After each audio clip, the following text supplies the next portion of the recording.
ताजिए तो अच्छी था ते खड़ो के ना बदमाशा दे जख्म गिनती जा जरा जरा टिक। अस्सलाम वालेकुम नाजरीन, मैं तारक सानी, तुसी वेख रहे हो मेरा चैनल रैबर एंटरटेनमेंट प्लस।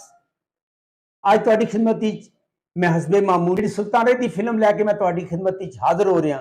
उस फिल्म का नाम है जिद्दी वीर।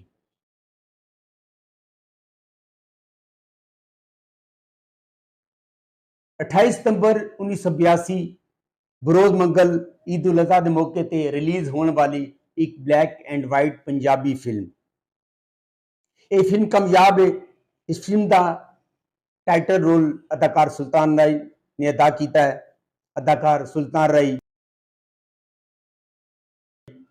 मुमताज,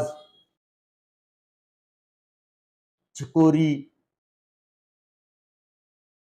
कैफी, नन्ना, अलियास कश्मीरी, नसरुल्ला भट्ट। हदायत सैयद जहूर हुसैन गुलानी, फिल्मसाज मंजूर हुसैन, मौसीकी सदीक अख्तर, मुसन्निफ इम्तियाज कुरैश। नाज़रीन, सुल्तान राय ने इस फिल्म में टाइटल रोल अदा किया है। चकोरी ने इस फिल्म में एक तवाइफ का रोल अदा किया है ते ओदा नाम छम्मो होंदा है। और जरूर उस गुनाहों की दुनिया च वापस गई होगी, पर मैनू भी रब दी सोए मैं अपनी आन ते खैरत कुर्बान करके उन्हें वापस जरूर लियावांगा। छम्मो कोठा छोड़ के शरीफ बन के रहना चाहती है, लेकिन ए माशरा उन्हें कबूल नहीं करता ते वो वापस कोठे ते चली जाती है। सुल्तान राय नूं वो अपना वीर कहती है, लेकिन सुल्तान राय भी उन्होंने भैन बनाने तो इनकार कर देता है।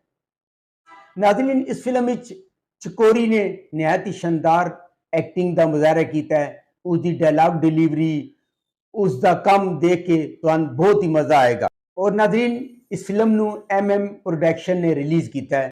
अगर तुहानू मेरी मालूमात अच्छी लगी हो, मेरे चैनल नू लाइक करो, सब्सक्राइब करो, शेयर करो।